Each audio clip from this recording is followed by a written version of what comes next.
नमस्ते। चलिए, आज बात करते हैं कॉर्पोरेट इतिहास के शायद सबसे बड़े और सबसे ज्यादा विवादों में घिरे एक प्रस्ताव की।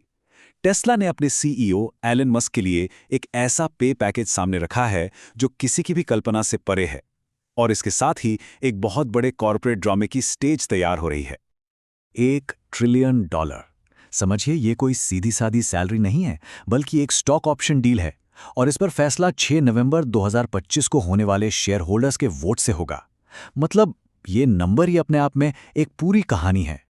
तो सवाल ये उठता है कि क्या ये कॉर्पोरेट इतिहास की सबसे बड़ी सैलरी है? सुनने में सवाल बड़ा सीधा है, लेकिन इसका जवाब उतना ही टेढ़ा है, क्योंकि यह मामला सिर्फ पैसों का है ही नहीं। तो चलिए इस हैरान करने वाले नंबर से थोड़ा आगे बढ़ते हैं और देखते हैं कि इस डील में आखिर है क्या। तो ठीक है, अब जरा इस डील की गहराइयों में उतरते हैं। सबसे पहली और सबसे जरूरी बात जो समझने वाली है वो ये है कि ये कोई वेतन या बोनस नहीं है। ये एक सब कुछ या कुछ भी नहीं वाला परफॉर्मेंस पैकेज है। और ये प्रस्ताव आया ही इसलिए क्योंकि मस्क का जो पिछला $56 अरब का प्लान था ना, उसे कोर्ट ने खारिज कर दिया था। टेस्ला का बोर्ड इसे एक अलाइनमेंट मैकेनिज्म की तरह देख रहा है। अब ये क्या चीज़ है? आसान भाषा में कहें तो एक ऐसा सिस्टम जो ये पक्का करे कि सीईओ यानी मस्क ठीक वही चाहें जो कंपनी के शेयर होल्डर्स लंबे समय में चाहते हैं। उनका मानना है कि यही पैकेज मस्क को टेस्ला को एक एआई और रोबोटिक्स पावरहाउस बनाने के लिए पूरी तरह फोकस्ड रखेगा।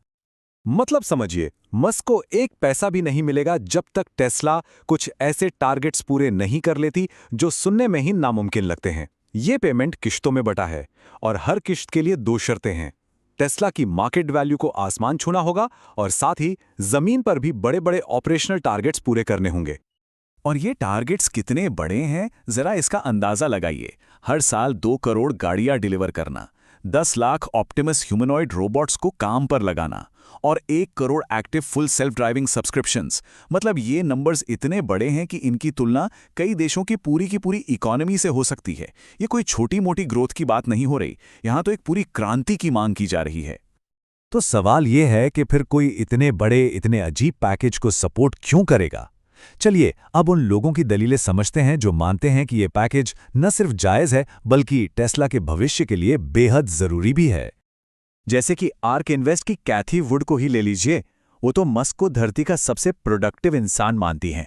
उनके जैसे लोगों का मानना है कि मस्क का जो एआई, एनर्जी और ऑटोमेशन को लेकर विजन है, वो दुनिया के भविष्य के लिए बहुत जरूरी है और उन्हें मोटिवेटेड रखने के लिए ये पैकेज भी जरूरी है।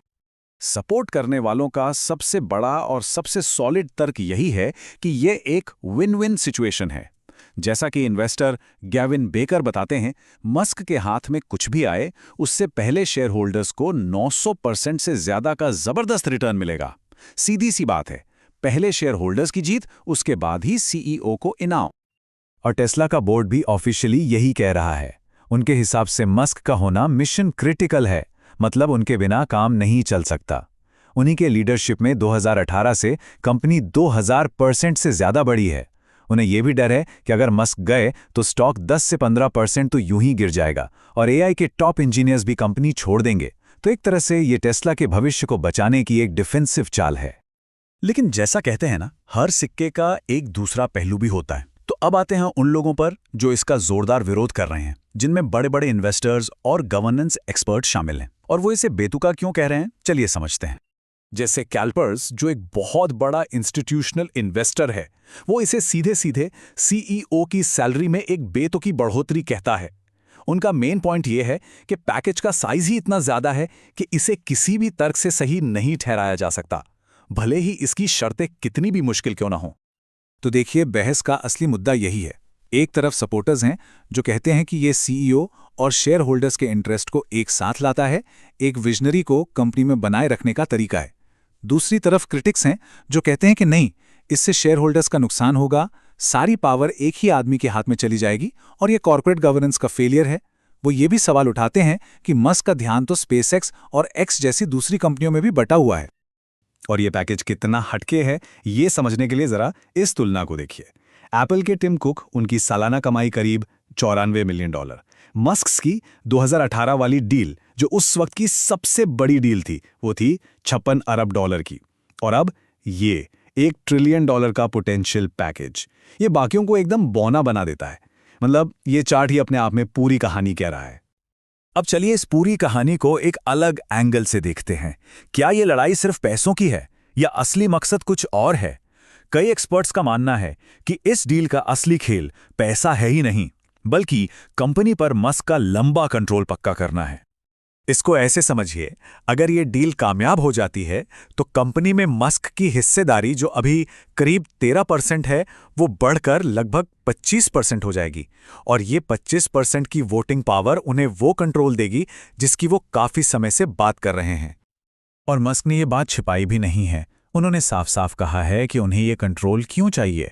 उनका मकसद है टेस्ला के लंबे विजन को उन एक्टिविस्ट इन्वेस्टर्स से बचाना जो शॉर्ट टर्म मुनाफे के लिए कंपनी पर दबाव डालते हैं। उन्होंने तो उन्हें कॉर्पोरेट टेररिस्ट तक कह दिया है। तो आखिर में ये वोट सिर्फ एक पे पैकेज पर वोट नहीं है, ये एक तरह से टेस्ला की पहचान और उसके भविष्य पर एक रेफरेंडम है। ये एक फैसला है कि टेस्ला आखिर बनना क्या चाहती है। और यहां दांव पर बहुत कुछ लगा है। रास्ते दो हैं। अगर ये प्रस्ताव पास होता है तो ये एआई और रोबोटिक्स के भविष्य पर एक बहुत बड़ा दांव होगा और मस्क का विजन पूरी तरह से सिक्योर हो जाएगा। लेकिन अगर ये रिजेक्ट हो जाता है तो कंपनी में एक भरोसे का संकट आ सकता है, अंदरूनी कलह हो सकती है, और ये भी खतरा है कि मस्क अपना फोकस कहीं और अपनी दूसरी कंपनियों पर शिफ्ट कर लें। तो घूम फिरकर हम उसी सबसे बड़े सवाल पर आ जाते हैं। क्या शेयर होल्डर्स मस्क के विजन और कंट्रोल की इस चाहत को हरी झंडी दिखाएंगे, या फिर वो एआई के इस नए दौर में एक सीईओ के बढ़ते दबदबे पर एक लकीर खींच देंगे? ये एक ऐसा ऐतिहासिक फैसला होगा जिसका असर सिर्फ टेस्ला पर नहीं बल्कि आने वाले समय में पूरी कॉर्पोरेट दुनिया पर पड़ेगा, और इसका जवाब हमें बहुत जल्द मिलने वाला है।